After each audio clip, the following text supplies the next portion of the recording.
And I talk about that in my book as well, where, people enter CT scans or MRIs or something, and they're praying for a brain tumor or something horrible just so they have something to fight, and people who don't have that kind of stuff, they're wishing for nothing, they're like, please don't let it be anything.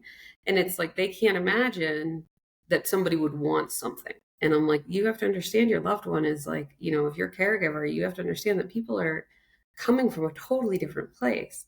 And so going back to your question that you asked earlier, that's why I ask people to shift their mindset and their lens and try to come at it from where your loved one is coming at it from. That's where that communication comes from. Open yourself up.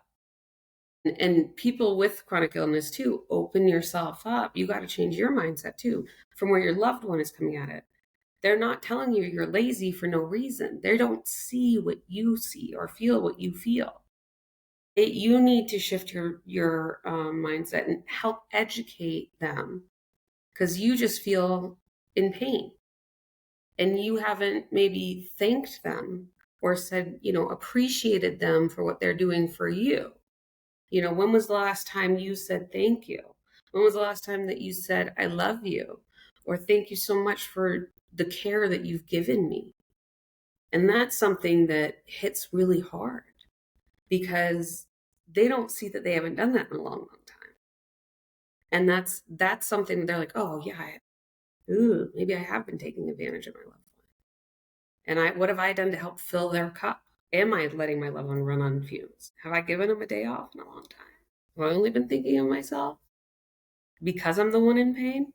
It's hard. It's a really hard thing, but it's a two-way street. It's a really two-way street. And so you have to really meet in that middle and be like, am I caring for you too? What have I done for my loved one? What have I given back? And that's something that I think is difficult to ask when you're the one in pain, because it's an I, me thing, Right. which is hard. It's a hard thing. And I think it's a very, very important thing for our listeners and viewers to understand, and not just for the person who is facing the chronic condition or their caregiver, but also the medical community. I know from my friend who has rheumatoid arthritis, she will not go to physical therapy because she's had such bad experience with physical therapists that are like, come on, you can do this. And you don't understand. No, I can't. And when I say no, I can't, it means no, I can't. And then you have the doctors who, are doing their best. I don't deny that, but they don't understand. And it's an easier path to say, like with fibromyalgia, I think sometimes it's underdiagnosed and sometimes it's overdiagnosed. Yeah. Where it's like, I don't know what's going on here. We'll just call it fibromyalgia. And you may have some other condition that presents in very similar ways, but you never get that diagnosis to get the actual help that you need, because they've taken the easy route and just given it it's easier to just call it fibromyalgia than, try and figure out what it actually is. And Exactly. then the other end, you have people who are told that it's all in your head, and it is fibromyalgia. Just because you can't find a physiological cause, it's there. Yeah.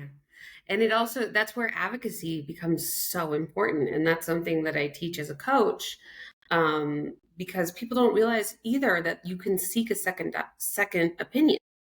I've talked to so many people and I was like, well, did you get a second opinion on that? And they're like, well, what is that? And I go, you can talk to more doctors and you're the expert on your body. Doctors might not be. A couple of bad apples doesn't ruin the bunch. So many doctors got into medicine because they wanted to help people. And they are beaten down by the system, unfortunately. And they only get 10 minutes with you. So I always say, in an ethical and honest and genuine way, make friends with the receptionists and the nurses that are going to be there for you. Honestly, do this. Don't do it because you can and because this is going to manipulate anybody. I don't believe in manipulation. I don't think that's good. But if you're authentically trying to get help and this authentically works for you and you want to do this, get to know them. If you're going to be in this medical center for a long time, these are going to be the people that are going to help you, and you want help, and you can do this authentically and ethically, know them.